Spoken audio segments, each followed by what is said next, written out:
Welcome to সিটিএফএম 96। আজ বুধবার, আমি আবার আছি খন্দকার স্বামী, রানার প্রেজেন্ট রানার ফর ড্রিমস নিয়ে। ফেসবুকে যারা ভিউয়ার্সরা আছেন এবং লিসেনার যে যেখানে আছেন সবাইকে প্রীতি ও শুভেচ্ছা। প্রতি সপ্তাহের মতোই আজকে আমরা এসেছি আরও দুজন স্বপ্নদ্রষ্টা নিয়ে। দুজন বলছি কারণ আজকে আমাদের সাথে যারা আছেন তারা হচ্ছেন একজন সিইও আব্দুল্লাহ নোমান ফ্লোট ভ্যালুর, এবং আমাদের Saleh Ahmed project manager float value. Welcome Noman. Thank you, sir. Welcome, Saleh, to the show. Thank you so much, sir, So, for having us. ওনাদেরকে যখনই প্রথম দেখলাম, I was so astonished, they are so young and they are so vibrant. So আমার মনে হয় যারা আজকে দেখছেন তাদের কাছ থেকে অনেক কিছু আমরা জানতে পারবো, বিং ইয়াং, হাউ তারা বিজনেসে আসলেন এবং কিভাবে তাদের বিজনেসে আসা। They are student too, so it's a good opportunity for people who are student currently and having idea to come to business and all. তো আমি প্রথমে যাবো একটু নোমান ভাইয়ের কাছে। নোমান, ফ্লোট ভ্যালু দিয়ে শুরু করি। জি, অফ কোর্স। এই ফ্লোট ভ্যালু নামটা কোত্থেকে আসলো বেসিক্যালি? অ্যাকচুয়ালি ফ্লোট ভ্যালু নামটা আসছে, ফ্লোট ভ্যালু হচ্ছে আমাদের সিসি রিলেটেড যারা স্টুডেন্ট আছে তারা বিষয়টা আরো ভালো করে বুঝবে। ফ্লোট ভ্যালু হচ্ছে আপনার একটা ভ্যালু, লাইক ইন্টিজার ভ্যালু থাকে, ডেসিমাল ভ্যালু থাকে। ফ্লোট মিন্স হচ্ছে ডেসিমাল ভ্যালু। লাইক আমি যদি একটা ধরেন সাপোজ আমি একটা ক্যালকুলেটর অ্যাপ বানাচ্ছি, আমি আপনাকে এই বোঝার জন্য ইজিলি বলছি। হ্যাঁ, এটা আমি not a IT guy at all, so it will be good for me. যে লাইক আপনি যদি একটা ক্যালকুলেটর অ্যাপ বানাইতে চান, সেক্ষেত্রে আপনাকে অবশ্যই সেখানে মাঝে মাঝে ক্যালকুলেশনের হিসাব অনুযায়ী আপনার কাছে ডেসিমাল ভ্যালু আসবে, like 5.67 something like that. So সেক্ষেত্রে আপনার ওই ইন্টিজার যদি আমরা দেই, সেক্ষেত্রে ইন্টিজার কমান্ডের জন্য আপনার আসবে হচ্ছে শুধুমাত্র ইন্টিজার ভ্যালুগুলো, লাইক নর্মাল 5, 6, 7, 8। বাট লাস্টে যে ডেসিমাল ভ্যালুটা আছে, এই ডেসিমাল ভ্যালুটা আসবে হচ্ছে যখন আমরা ফ্লোট ট্যাগটা ইউজ করি বা ফ্লোট ইউজ করি, তখন আমাদের ডেসিমাল ভ্যালুটা আসে। সো ইট মিনস ওই ডেসিমাল ভ্যালুটার জন্য আমরা ফ্লোট জিনিসটা ইউজ করি। So the thing is, float value আসছে অ্যাকচুয়ালি আমাদের ওই সিসি রিলেটেড একটা ব্যাকগ্রাউন্ড ফিল্ড থেকে। That's the thing. The concept came from CSC background. হ্যাঁ, actually People who are listening, maybe some of them are CSC as well. Yeah, So they may understand. It's a bit difficult for me anyways. So, Float Value, what basically does? হ্যাঁ, actually আমরা একটা software developer company. আমরা software developer company হিসেবে প্রতিষ্ঠিত করেছি নিজেদেরকে। Fine. এখন চেষ্টা করছি যে আরো আমাদের নিজেদের কিছু আইডিয়া আছে, সেই সব আইডিয়াগুলোকে মার্কেটে খুব ভালোভাবে সুন্দরভাবে প্রেজেন্ট করা এবং আমাদের যে বাংলাদেশের জনগণ যারা আছে তাদের কাছে সুন্দরভাবে তুলে ধরা, যাতে করে তারা একটা ভালো জায়গা পায়, যে ভালো একটা ডেভেলপমেন্টের জায়গা পায়। যেমন আপনি অনেক উদাহরণ দেখতে পারবেন এখন বর্তমানে চলতেছে, যারা আইটি সেক্টরে দেশ ডিজিটাল হচ্ছে, গভর্নমেন্ট অনেক ভালো ভালো অপশন দিচ্ছে। সেই ক্ষেত্রে থেকে সবাই চেষ্টা করতেছে, তাদের যারা যারা আইটি রিলেটেড ফিল্ডে আছে, আমি মনে করি পার্সোনালি তারা সবাই চেষ্টা করতেছে যে তাদের এই আইটি রিলেটেড সাবজেক্টটা বা আইটি যেসব পড়াশোনা তারা করছে সবকিছু নিয়ে তারা ডেভেলপমেন্ট সেক্টরে এখন যাচ্ছে। Exactly. We are going for digital Bangladesh. Actually একটা সময় ছিল যখন সকলের একটা টেন্ডেন্সি ছিল, লাইক যে আমি জব করব, আমি 4 বছর পড়ালেখা করব, কোডিং করব, খুব ভালো প্রোগ্রামার হয়ে বাংলাদেশের বড় বড় কোম্পানি লাইক ডাটা সফট আপনি কাউন্ট করতে পারেন, they are the biggest software company in Bangladesh currently.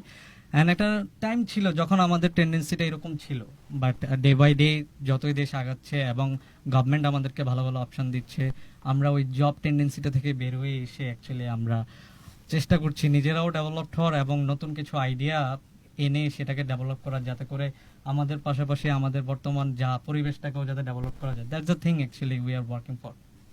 আপনার শৈশব প্রশাব কোথায় কেটেছিল? আমার শৈশব কেটেছে চাঁদপুরেই। আমি মফস্বলের একজন ছেলে। আচ্ছা। চাঁদপুর শহরেই আমার জন্ম এবং আমি লেখাপড়া করেছি হচ্ছে, আমার এসএসসি ছিল Hasan Ali government high school, আচ্ছা। আপনার ডিস্ট্রিক্টের one of the best primary and high school you can say. এবং আমার কলেজ লাইফ ছিল হচ্ছে উত্তরা ট্রাস্ট কলেজ। আর বর্তমানে আমি কিন্তু এখন একজন student. I heard that. I have heard that. Yes, Student. I'm currently studying on the CEC department in Daffodil International University. 11th semester running actually. So, being a student, you are having a business as well. Yeah, actually. আমাদের যুগে আসলে আমরা চিন্তাই করতাম না, আমরা চিন্তা করতাম যে পড়ালেখা শেষ করবো, একটা চাকরি করবো, দ্যাটস ইট। এই আইডিয়াটা আপনার কোথা থেকে আসলো? কবে থেকে শুরু করলেন এই আইডিয়াটা? এটা বলতে গেলে অ্যাকচুয়ালি অনেকটা পিছনে যেতে হবে, অনেকটা বলার অনেক কিছু আছে। সো সেই ক্ষেত্রে আমি বলতে পারি যে আমরা অ্যাকচুয়ালি কাজ করতেছি, আমি এবং আমার সাথে যে সালে ভাই আছেন যিনি, আমরা আজকে থেকে প্রায় 3 বছর আগে থেকে We both started together. we both started together. আমরা আজকে থেকে প্রায় 3 বছর আগে থেকে কাজ করতেছি। অ্যাজ এ প্রথম দিকে আমরা অ্যাকচুয়ালি ফ্রিল্যান্সার ছিলাম। ফ্রিল্যান্সার হয়ে বিভিন্ন জায়গায় যেতাম, বিভিন্ন মানুষের কাছে যেতাম, বিভিন্ন ক্লায়েন্টের কাছে যেতাম, বিভিন্ন কোম্পানির কাছে যেতাম। অ্যাকসেপ্টেন্সটা কিরকম ছিল? Acceptance because you people are so young, at that time আরো ইয়াং ছিলেন। হ্যাঁ অবশ্যই, তখন actually first of all very frankly যদি আমরা বলি, সেক্ষেত্রে আমাকে দেখে অবশ্যই আপনি বলবেন না যে I am capable for CEO. Correct. Exactly I am look like You look like a young guy. দেখতে অনেকেই বলে যে তোমার বয়স তো কত হবে, 15-17 হবে। আবার অনেক জায়গায় গিয়েছি, যাওয়ার পরে বলে যে, আরে না দূর, ওরা He is not countable at all. না, ওরা পারবে না। ইভেন অনেক জায়গায় রয়েছে যে আমরা যখন প্রথমে গিয়েছি, যাওয়ার পরে আমরা আমাদের প্রেজেন্টেশন দিয়েছি। অবশ্যই যখন কোনো একটা প্রজেক্ট ব্যাপারে, প্রপোজালের ব্যাপারে আমরা দিতে যাই, সেখানে একটা প্রেজেন্টেশন রেডি করা লাগে, খুব ভালো প্রেজেন্টেশন। তো সেই হিসেবে প্রেজেন্টেশন দেওয়ার পরেই ফার্স্ট অফ অল আমাদেরকে জিজ্ঞেস করে, অনেক ক্ষেত্রেই প্রথম দিকে আমাদেরকে অনেক ক্ষেত্রেই জিজ্ঞেস করছে, যখন আমাদের এক্সপিরিয়েন্স ছিল না তখন জিজ্ঞেস করতো যে আপনারা এর আগে কি কোনো কাজ করেছেন? This is the first time. না, এটাই ফার্স্ট টাইম। আচ্ছা, it's a very insulting question anyway. অনেক ক্ষেত্রে মনে হয়। মোস্ট অফ দ্য টাইম এটাই হয় নরমালি বেসিক্যালি। এখন একটা পজিশন আসছে যে এখন মোটামুটি সবাই মোটামুটি অ্যাকসেপ্ট করে যে হ্যাঁ, না ঠিক আছে। যখন বলি যে হ্যাঁ আমরা প্রিভিয়াসলি কাজ করেছি, কাজগুলি দেখাইতে পারতেছি, ইভেন আমাদের কাজের বর্তমান আপডেটগুলি তাদেরকে শেয়ার করতেছি, তখন তারা বিষয়টা বুঝে যে হ্যাঁ ঠিক আছে, তাদেরকে দিয়ে পসিবল। এবারে সারাবের কাছে আছি। কেমন ছিল প্রথম দিকের পথ চলা? প্রথম দিকের পথ চলা মোটামুটি একটু কঠিনই ছিল। আচ্ছা, আমরা একটু ইন্টারাপ্ট করে আমাদের একটা ব্রেক নিতে হচ্ছে। অন এয়ারে যারা আছেন একটু ব্রেক নিচ্ছি, যারা ফেসবুক লাইভে আছেন কোথাও যাবেন না, আমরা সালেবের কাছে শুনবো প্রথম দিকের পথ চলা কিরকম ছিল। প্রথম পথ চলাটা ছিল অনেক একটু ডিফিকাল্ট ছিল আমাদের জন্য। ওই যে নোমান ভাই যেটা বললো, আমরা অনেক ইয়াং এজের ছিলাম, তো তখন আরো বেশি ইয়াং ছিলাম। তো আমরা মানুষের কাছে যেতাম, তারা আমাদেরকে দেখে বলতো যে হবে না, ওর থেকে আমাকেও আই গেস ছোট দেখা যায় বেশি। আমি যদি ক্লিন শেপ করে আমার ক্লাব, ওনাকে তো মানুষ বলে যে 15-16 বছর, আমাকে বলবে যে 10-12 বছর এই যে একটা ছিল। তো আমরা মানুষের কাছে যাইতাম, এরকম রিজেক্ট হইতাম, যাইতাম। আস্তে আস্তে যখন হচ্ছে যে আমরা 2-3টা কাজ করি, মোটামুটি ভালো একটা কোম্পানির জন্য 2-3টা কাজ করার পরে না, তখন আমরা যখন কাজটা দেখাই মানুষকে যে এই কাজ আমরা করেছি, তো তারা দেখে যখন ইমপ্রেস হচ্ছে, দেন তারা হচ্ছে যে আমাদেরকে কাজটা দিতে। ইভেন আমরা তাদের থেকে অন্য ক্লায়েন্টেরও কাজ পাইতাম, কারণ আমরা ওই রকম ভাবেই তাদেরকে কনভিন্স করতাম যে দেখেন আপনি এইভাবে দেন, আমি আপনাকে এইভাবে সার্ভিসটা দিচ্ছি, আপনার যদি পছন্দ হয় আপনি অবশ্যই নেক্সট টাইম আমার কাছে। আমাদের ম্যাক্সিমাম ক্লায়েন্টগুলো এইভাবে আসা, যে আমরা হয়তো আপনার একটা কাজ করছি, দেন আপনি আমাদের কাজটাতে খুশি হয়ে আপনি আমাদেরকে আরেকটা কাজ। জিনিসটা কিন্তু আবার এনকারেজিং এক সেন্সে, যে আপনার একটা একদম ইয়াং এন্টারপ্রেনাররা আসতেছে, তারা কাজ ডেলিভার করতে পারছে, এটা কিন্তু অনেকের জন্য বেশ মজার। কারণ আমি যখন আপনাদের দুজনকে দেখলাম, I was bit, I was bit, finally. Then that is the thing. So, Everyone does. Everyone does. Exactly. আচ্ছা, নোমান ভাই, এখন তো আইটি অনেক ফার্ম আছে, সো আপনাদের কি কম্পিটিটিভ অ্যাডভান্টেজ আছে? কেন আপনারা কাজ পাবেন? আচ্ছা, হয় না, অনেকে হয়তো জিজ্ঞেস করতে পারে, why I will give the work to you. Exactly, এটা অনেক ক্ষেত্রে অনেকেই কোয়েশ্চেনটা করে প্রথম দিকের ক্ষেত্রে। কিন্তু বিষয়টা হচ্ছে, আমি যদি পূর্বসূত্রটা টানি সালে ভাইয়ের, সেক্ষেত্রে আমি বলবো যে একটা সময় ছিল যে আমরা অনেক রিজেক্ট হইতাম, যেহেতু আমরা অনেক ইয়াং ছিলাম আর আমাদেরকে অনেক অ্যাকসেপ্টও করতো না। একটা সময় ছিল যে যখন আমরা রিজেক্ট হইতাম, কিন্তু আমরা কখনো আপনার রিজেক্ট হয়েছি বিধায় বসে থাকিনি। It's a big thing. হ্যাঁ, সত্যি, মানে রিজেকশন আপনাকে ফেলিয়ারের হিসেবে, মানে still you went for success and all. হ্যাঁ, আমরা গল্প শুনেছি না ছোটবেলায়, আমরা অনেকে টেক্সট বুকে পড়েছি যে সক্রেটিস 7 বার চেষ্টা করেছে, আর সেই স্পাইডার থেকে আপনার এক্সাম্পল নিয়েছে যে সে কতবার চেষ্টা করতেছে। সো এই জিনিসটা যদিও ওরকম ভাবে বলবো না যে আমি, যে আমার মাথায় ওরকম ভাবে আসছে, এটা আমি নরমালি আপনি বলতে পারি যে আমরা যতবারই rejection was a part of life. হ্যাঁ, rejection is a part of life, it's a part and parcel, everyone have something. Actually আমরা ওইভাবেই যতবারই রিজেক্ট হয়েছি, আমরা ততবারই গিয়েছি, এবং এমনও জায়গা ছিল, এমনও ক্লায়েন্ট ছিল যেখানে আমরা 2-3 বার রিজেক্ট হওয়ার পরেও আমাদেরকে অনেকবার হয়েছে এমন যে আমাদেরকে 2 বার অলরেডি তারা মানা করে দিছে যে না, আমরা আপনাদের সাথে কাজ করব না। লাস্টে আমরা ইমেল মার্কেটিং করি, যখন ইমেলে পাঠাই যে স্যার আপনি দেখেন বিষয়টা, আপনি পুরোটা বিষয়টা বোঝার চেষ্টা করেন, এই হচ্ছে আমাদের প্রেজেন্টেশন, আমরা এইভাবে আবার নতুন করে আপডেট করে দিচ্ছি, তখন সে জিনিসটা বুঝে যে হ্যাঁ ঠিক আছে, বিষয়টা খুব ভালো। আর কম্পিটিশনের কথা যদি আপনি বলেন,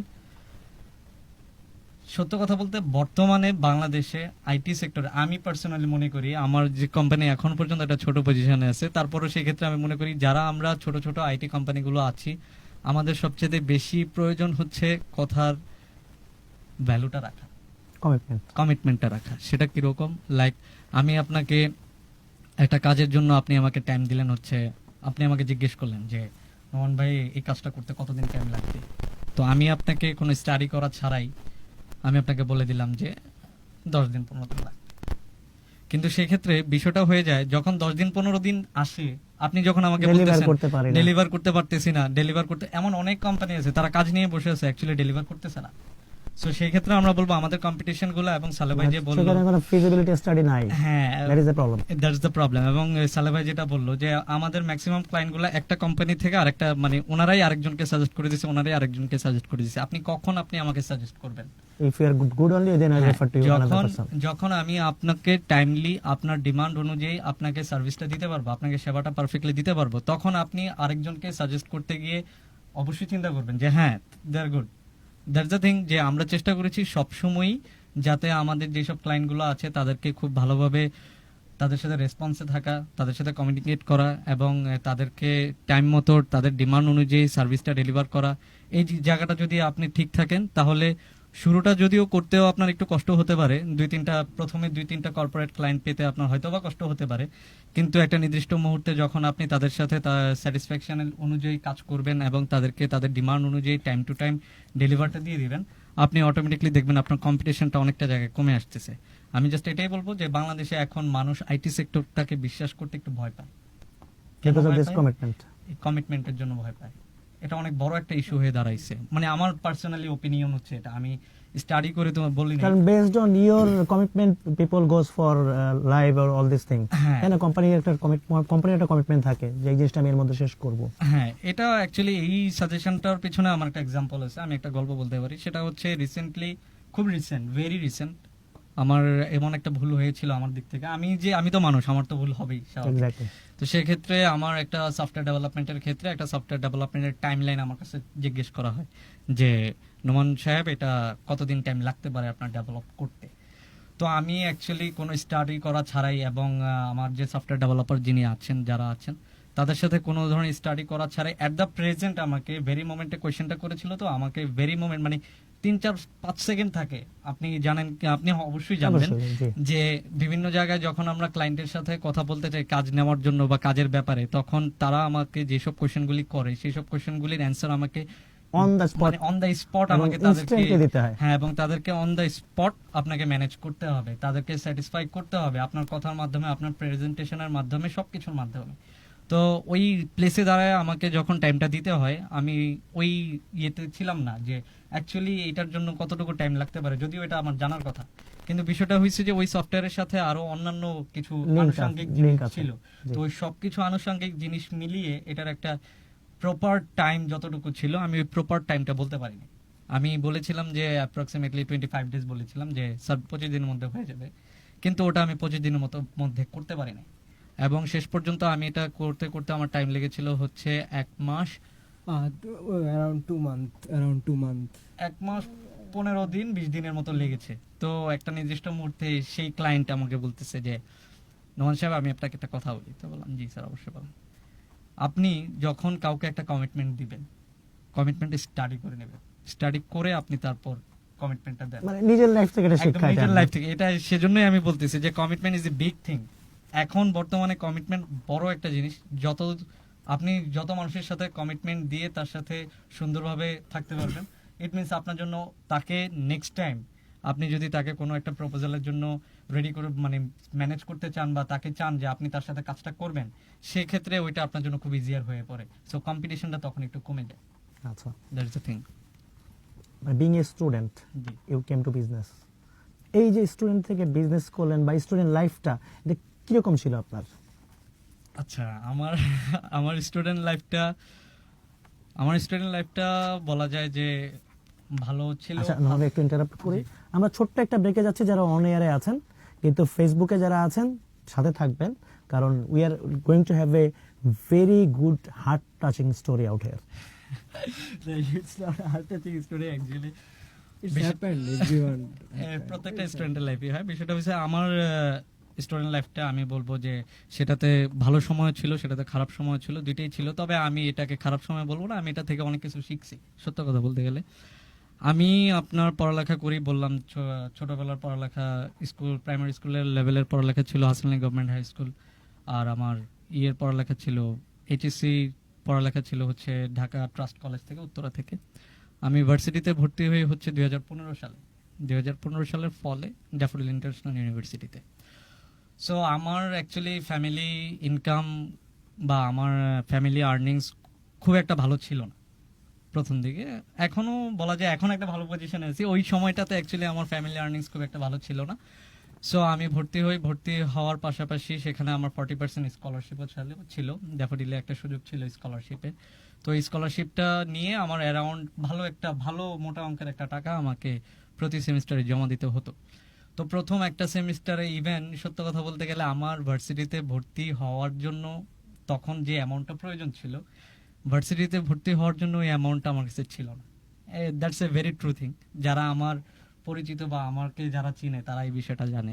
আমার এই ভার্সিটিতে ভর্তি হওয়ার টাকাটা সম্পূর্ণই আমার একটা বন্ধু, সে আমার খুব কাছের একটা বন্ধু। তো ও বন্ধু আমাকে আপনার ভালো একটা টাকা দেয়, যে ঠিক আছে ও ভর্তি হয়েছে আমার সাথে, একই সাথে আমরা দুজন ভর্তি হয়েছি। তো হ্যাঁ, সেও বের হয়ে গেছে, সে এখন আপনার সে নিজের একটা বিজনেস আছে।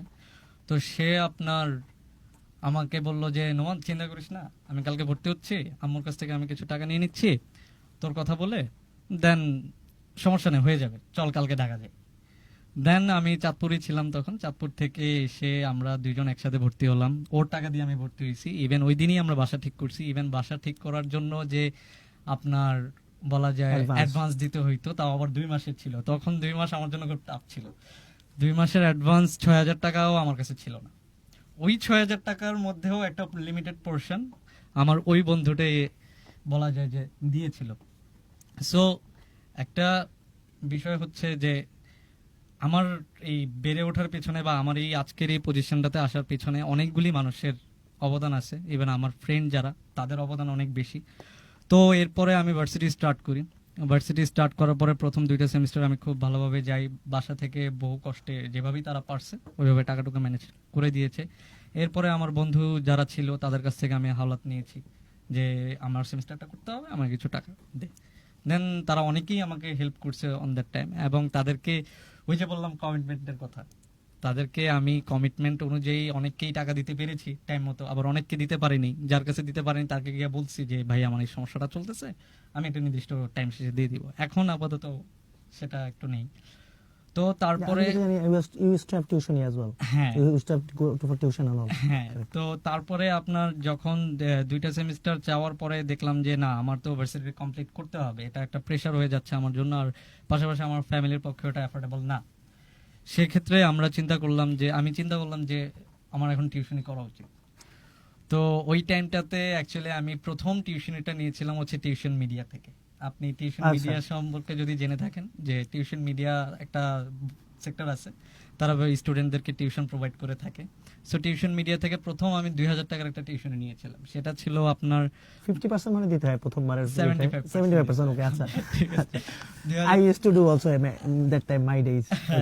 প্রথমে আমরা তো 2,000 টাকার মধ্যে 1,500 টাকাই আমি দিয়ে দিয়েছিলাম। ইভেন আমি টিউশনিতে যাওয়ার আগে আমি টাকাটা দিয়ে দিয়েছি তাকে। সে আমাকে এরপরে ওই প্যারেন্টস এর অ্যাড্রেস দিবে কিনা সেটাও আমি শিওর না। Risk, So it was risk that time only. হ্যাঁ, ইট ওয়াজ রিস্ক। তো তারপর আমি টিউশনি স্টার্ট করি। টিউশনি স্টার্ট করার পরে আমি কোনো রকম ভাবে চিন্তা করতেছি যে থার্ড সেমিস্টারটা যখন আসতেছে, ওই টাইমটাতে চিন্তা করতেছি যে এখন আমার একটা সেমিস্টারে আমাদের 3টা ফেজ থাকে ড্যাফোডিলে, রেজিস্ট্রেশনের টাইম, তারপরে মিড টার্মের টাইম, তারপরে ফাইনালের টাইম। এই 3টা ফেজে আমাদেরকে টাকা জমা দিতে হয়।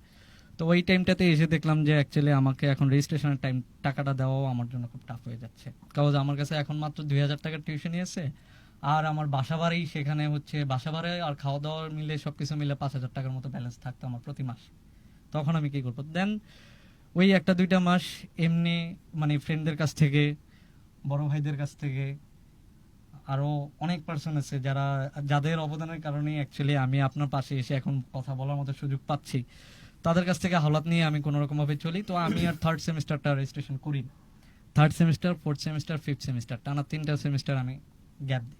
3টা সেমিস্টার গ্যাপ দেওয়ার পরে এই 3টা সেমিস্টারের যে 1 বছর ছিল, সেই 1 বছরের মধ্যে আমি শুধু টিউশনই করছি, শুধু tuition. That's why still you are student. হ্যাঁ, এখন পর্যন্ত আমি স্টুডেন্ট এই কারণে যে আমি শুধু টিউশনই করছি। ইভেন আপনার আমি কোয়াইট লাকি ছিলাম যে ওই টাইমে 2015 শেষে 2016 এর মাঝামাঝি অ্যাপ্রক্সিমেটলি জুন জুলাইয়ের দিকে আমি একটা টিউশনি পাই হচ্ছে আমার আদাবরে ওরা পিএসসি এক্সামিন ছিল, তখন পিএসসি এক্সামিন ছিল। তো তারা আবার তাদের যে বিল্ডিং ছিল, তাদের বিল্ডিং এ তারা আবার খুব সুপরিচিত ছিল যে তারা দুই ভাই ভালো স্টুডেন্ট। তাদের নাম মানে টিচারটা ভালো হবে। টিচারটা ভালো হবে ওটা পরের কথা, তাদের আগে থেকেই শুনলাম ছিল ও আচ্ছা, আগে থেকে যে তারা খুব ভালো স্টুডেন্ট। 2 ভাইয়ের নামও সুন্দর, 2 ভাইয়ের নাম হচ্ছে অনন্ত সীমান্ত। ওকে 2 ভাই। ফাইন। তো ওই অনন্ত সীমান্ত টিউশনি আমি স্টার্ট করার পরে তারা ভালো স্যালারি দিত প্রথম দিকে। 2 ভাইকে একসাথে পড়াইতাম, ভালো স্যালারি দিত। তো ওই স্যালারি দিয়ে তারপরে হচ্ছে আপনার এই স্যালারি, 2টা স্যালারি কম্বাইন করে আমি যখন মোটামুটি আমার বাসা ভাড়া, আমার থাকা খাওয়ার খরচ, আমার চলাফেরার খরচটা মেনটেন করতে পারতেছি, এমন একটা পর্যায়ে যখন বছরটা শেষ হলো, যখন ওদের এক্সাম রেজাল্ট আসলো, এক্সামের রেজাল্ট তাদের অনেক ভালো হয়েছে, আলহামদুলিল্লাহ 2জনই গোল্ডেন পেয়েছে। তো 2জনের রেজাল্ট ভালো হওয়ার পরে ওই বিল্ডিং এ একটা আপনার সারা পড়ে গেছে যে হ্যাঁ, ওনাদের বাবা, ওই 2জনের বাবার নাম ছিল রফিক, আচ্ছা রফিকুজ্জামান, রফিকুল আলম ছিল, যে রফিক সাহেবের ছেলে অন্তত সীমান্তকে কে পড়ায়। দেন আন্টি বলে যে হ্যাঁ ওকে তো নোমান পড়ায়। দেন আমি ওনাদের সাথে, ওনারা বলে যে আমাদেরকে টিচারটা দেন। দেন আমি একই সাথে একই বিল্ডিং এর 3টা বিল্ডিং একসাথে টিউশন, 3টা ফ্লোরে একসাথে টিউশনি করাইতাম। তো যখন এটা হইতে হইতে আমার আবার 2017 প্রথম দিক চলে আসছে, মানে ব্যালেন্সটা এরকম ভালো একটা ব্যালেন্স আসতে আসতে 2017 প্রথম দিক চলে আসছে। তো তারপরেও আমি চিন্তা করলাম যে এখন আমি ভর্তি হব কিনা বা কি করব। তো তখন আমি চিন্তা করতেছিলাম যে আমার যেহেতু একটা গ্যাপ পড়ে গেছে মাঝখান দিয়ে, বিশাল বড় একটা গ্যাপ, এই গ্যাপের মাঝখান দিয়ে আমি আমার ফ্রেন্ড সার্কেল হারিয়ে ফেলছি।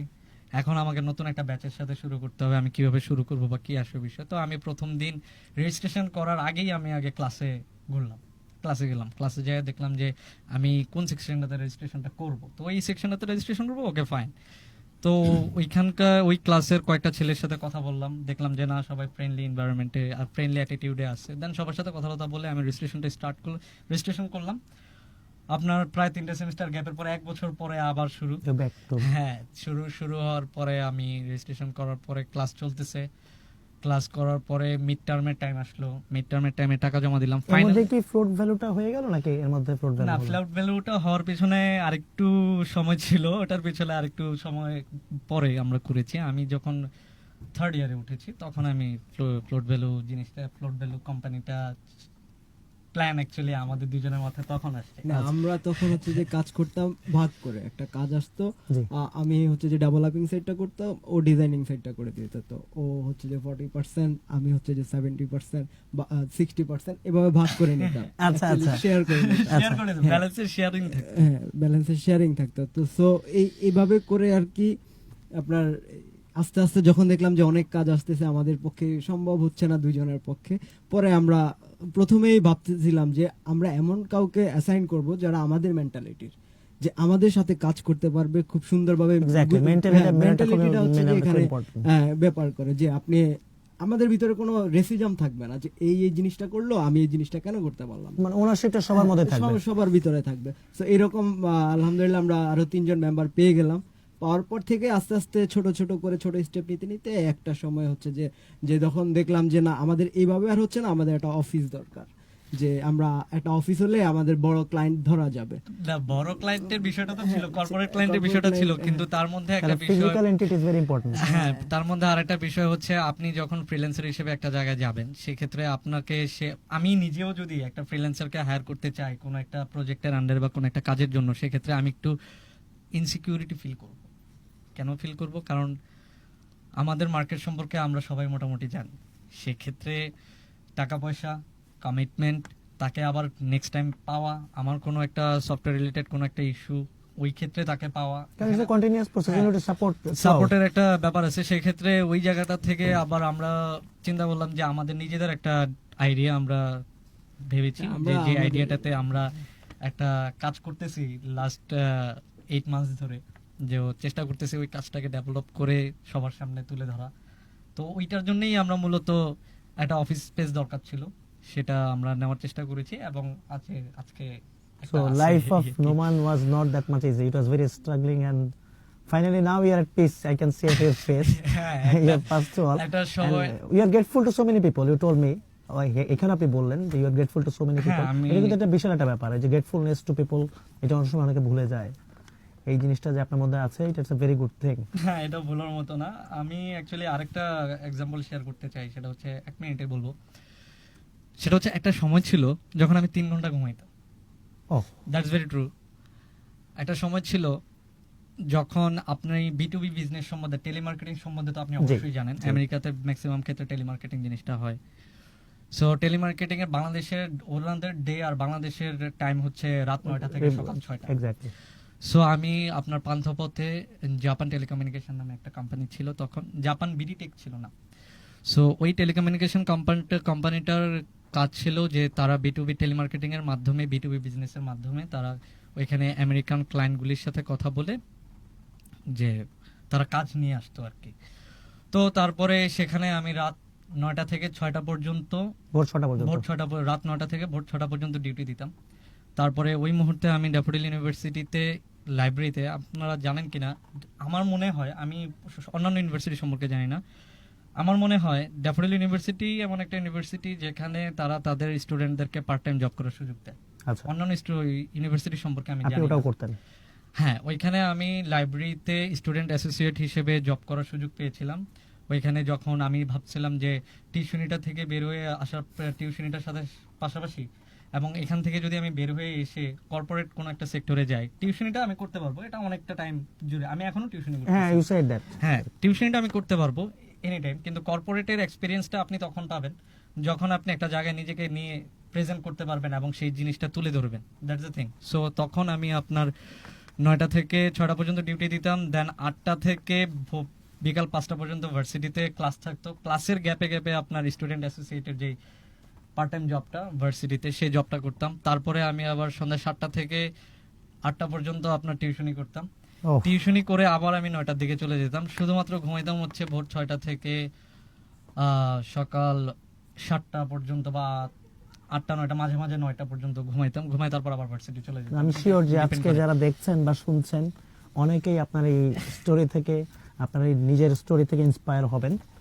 এবং লাইফ ইজ, আবার বলি, লাইফ ইজ স্ট্রাগলিং অনলি। একটা সার্টেন পয়েন্ট পর্যন্ত স্ট্রাগল করলে আপনি you can have peace later on anyways. তো আমরা অনুষ্ঠানের একেবারে শেষ প্রান্তে চলে এসেছি। আমি রিকোয়েস্ট করবো আপনাকে, এটা যেহেতু it's runner present run for dreams and you are CTFM 96, ভিউয়ার্সদের উদ্দেশ্যে বা লিসেনারদের উদ্দেশ্যে আপনার কিছু বলার থাকে। ভিউয়ার্সদের উদ্দেশ্যে আমার একটাই কথা বলার আছে যে অ্যাকচুয়ালি আপনি যদি আজকে কোনো একটা জায়গায় আটকে যান বা কোনো একটা জায়গায় আপনি দেখতেছেন যে ডিফিকাল্টিজ আসতেছে, সেক্ষেত্রে আপনার এখানে বসে থাকার কোনো কাজ নেই। কারণ আপনি আজকে একটা জিনিস নিয়ে আটকে যাবেন, এটা একটা কথা যে আমরা ধরেন সাপোজ 2টা মানুষ একসাথে আসতেছি, এখন আমি কি চিন্তা করতেছি আর আপনি কি চিন্তা করতেছেন, এটা আমিও বলতে পারবো না, আপনিও বলতে পারবেন না, ওটা আমার মাইন্ডে আর আপনার মাইন্ডে। কিন্তু আমাদের দুজনের মধ্যে একটা টেন্ডেন্সি থাকবে যে আমি কোনো একটা কাজ করব, কোনো একটু আগে যাব কোনো একটা বিষয়, তো সেই ক্ষেত্রে অনেক প্রবলেম, অনেক ডিফিকাল্টিজ আসতে পারে। আপনি যদি আজকে চিন্তা করেন যে আমি আজকে 5 মিনিট পরে একটা কাজ নতুন করে শুরু করব, তাহলে এটা অ্যাকচুয়ালি ভুল, কারণ আপনার আগে 5 মিনিট আগে আরো 10 জন এই কাজটা করা স্টার্ট করে দিয়েছে। দ্য সেম থিং, আপনি যেই কাজটা করতে চাচ্ছেন ওই কাজটা আপনি 5 মিনিট পরে করতে চাচ্ছেন, সেটা 5 মিনিট আগে আরো 10 জন করে করা স্টার্ট করে দিয়েছে। সো আমি বলবো যে কোনো কিছুর জন্য অপেক্ষা করা আর কোনো জিনিসে আপনি যদি আটকিয়ে যান, সেই ডিফিকাল্টিসটার জন্য আপনি আবার সামনে আগাবেন না, এই জিনিসটা করার কোনো দরকার নেই। আজকে প্রবলেম, সেটা কালকে সলিউশন হয়ে যাবে। এখন প্রবলেম এখনই সলভ করার ট্রাই করেন, রাতে না। That's the thing. অদ্ভুত, খুবই সুন্দর একটা কনসেপ্ট নোমান ভাইয়ের কাছ থেকে। আমি একটু শুনবো এখন, জাস্ট সালেহ ভাই যদি কিছু বলতে চান। হ্যাঁ, আমি নোমান ভাইয়ের কথা ধরে বললাম যে লাইফে কখনো ডিফিকাল্টি ছাড়া আপনি কিছু অর্জন করতে পারবেন না। এখন আর হচ্ছে যে মিরাক্কেল ঘটে না লাইফে, এটা ইটস অবভিয়াস, এটা ঘটে যে মিরাক্কেল এখন আর ঘটে না। আগে হচ্ছে যে লটারি পাওয়া যায়, এখন ওটাও পাওয়া যায় না। হ্যাঁ, এখন লটারিও বন্ধ করে দিচ্ছে, আর এটার উপরে তো মানুষ বিশ্বাস উঠে গেছে। তো আমাদেরকে কাজ করতে হবে। আপনি যদি কিছু না করেন তাহলে আপনার ওটা আউটপুট আসবে। আপনি ঘরে বসে দেখতে থেকে মুভি দেখবেন। আমি একসময় অনেক মুভি দেখছি বসে থেকে, অনেক টিভি সিরিজ এখনো দেখি অনেক টিভি সিরিজ, আমার ভালো লাগে টিভি সিরিজ দেখতে, স্বাভাবিক। তো দেখি, কিন্তু ইট মিনস এটা না যে আপনি আমার কাজ ফালায় রেখে আপনি কিছু করবেন। আপনার যে কাজটা সেটা করবেন, আপনার যে লক্ষ্যে ওটা পৌঁছাইতে হলে আপনাকে হচ্ছে যে ওই আপনার যে লক্ষ্যে যাওয়ার জন্য যেই চেষ্টাটা সেটা করতে হবে। লাইফে আপনি ফল করবেন, ইট মিনস এটা না যে আপনি এখানে আটকে যাবেন আর বসে থাকলে কেউ আপনাকে খাবার তুলে দিবে না। আমরা একটা টিভি সিরিজের দিয়ে দেবো নাকি, একটা এক্সাম্পল দিয়ে দেবো, সেটা হচ্ছে প্লিজ প্লিজ প্লিজ ভিউয়ার, আপনারা যদি কেউ এন্টারপ্রেনারশিপ নিয়ে কাজ করতে চান অথবা আপনারা নিজেদের কোনো ডিফিকাল্টিজে এসে আটকে যাচ্ছেন আর আগাইতে পারছেন না, আমি বলবো আপনি একটা টিভি সিরিজ দেখেন। সেটা হচ্ছে ইন্ডিয়ান একটা টিভি সিরিজ, বাট অনেক শিক্ষণীয়। সেটা হচ্ছে পিচার্স একটা টিভি সিরিজ। হ্যাঁ। প্লিজ আপনারা পিচার্স টিভি সিরিজটা একবার দেখবেন। আর যারা আপনারা ইউনিভার্সিটি লাইফে পরীক্ষা দেওয়ার জন্য পাবলিক ইউনিভার্সিটিতে ভর্তি হওয়ার জন্য চেষ্টা করতেছেন, তাদের জন্য কোটা ফ্যাক্টরি, এই দুইটা টিভি সিরিজ দেখবেন, লাইফ চেঞ্জ করে দিবে, confirm. Thank you so much, thank you Noman ভাই, থ্যাংক ইউ সালে ভাই। আমি প্রতিটা পর্বে একটা করে কোড দেই যেটা ড্রিম নিয়ে, আজকেও দিব। That is the thing, follow your dreams, they know the way, that is the thing. আর ধন্যবাদ সবাইকে যারা সিটি এফএম 96 এর অফিসিয়াল ফেসবুকে ছিলেন এবং যারা আপনাকে শুনছেন, যে যেখানে আছেন ভালো থাকবেন। দেখা হবে আবার আগামী বুধবার অন্য কোনো স্বপ্ন 10টার সাথে। Take care and all the best.